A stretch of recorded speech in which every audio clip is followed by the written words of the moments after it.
thanks a lot for the sharing. I really treasure the love and values that you shared.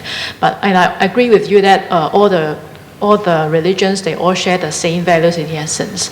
But now these days, different religions, I feel that they are comparatively much more aggressive in penetrating in different parts of the world, especially those with extreme values. And those values, I think it actually goes against your values. Do you feel being threatened, or do you feel that they are your competitors now?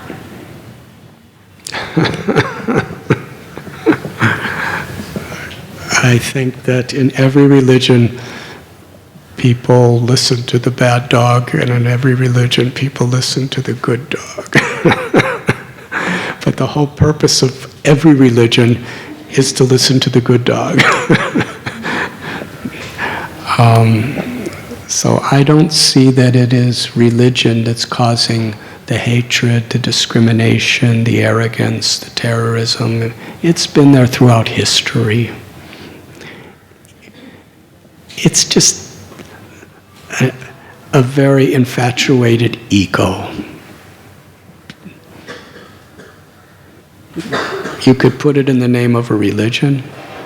You could put it in the name of a nationalistic concept. You could put it in so many different names. You know, and when Hitler and his people were really terrorists. They were murdering millions and millions of innocent people. That wasn't in the name of religion. That was in the name of a political agenda. But look at how much harm. And people have done the same kind of harm in the name of religion too. It's just, we superimpose our own arrogance and insecurity and envy and greed and all these things, we put them in the name of nationalism or political party or religion, whatever it may be.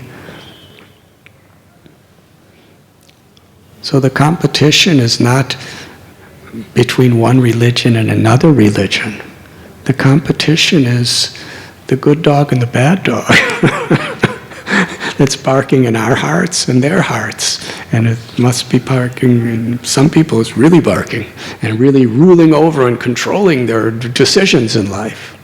And causing them to influence others.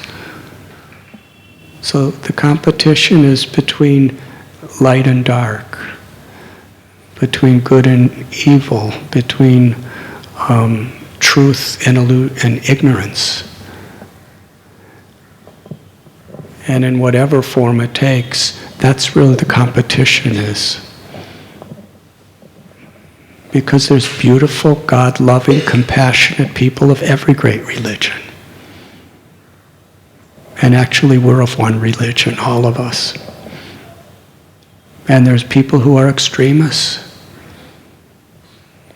You know, I've studied some history, and I found in the history of every religion, Christianity, Judaism, Buddhism, Hinduism, Islam, there's been terrorists in all these different groups. But they're not representing the truths to love God with all your heart, mind, and soul, and to love your neighbor as yourself. The Crusades, oftentimes they didn't represent that. But saints like Francis and Antonio, I go to their places in Italy, they represented that.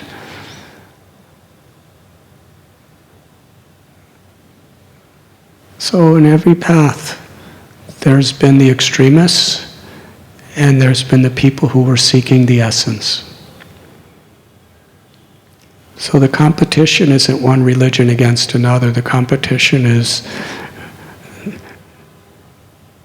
the true core values, those who share that, and those who, due to whatever insecure egos they may have, they just follow the barking of the bad dogs within them.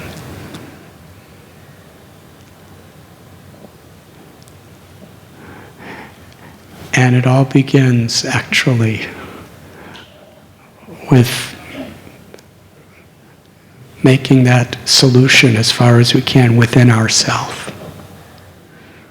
Because then we have so much more strength to actually help make a solution in the world.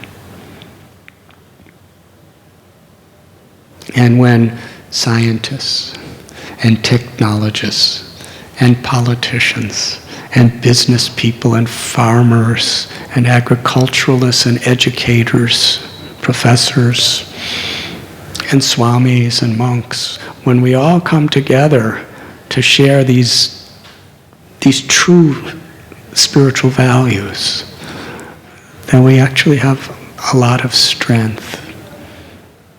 Because the best thing that dispels darkness is light. In the world, we just oftentimes try to dispel darkness with darkness. But it doesn't work. But to find that light within ourselves, to share it within ourselves, and then to create bigger and bigger light that's why I came to India.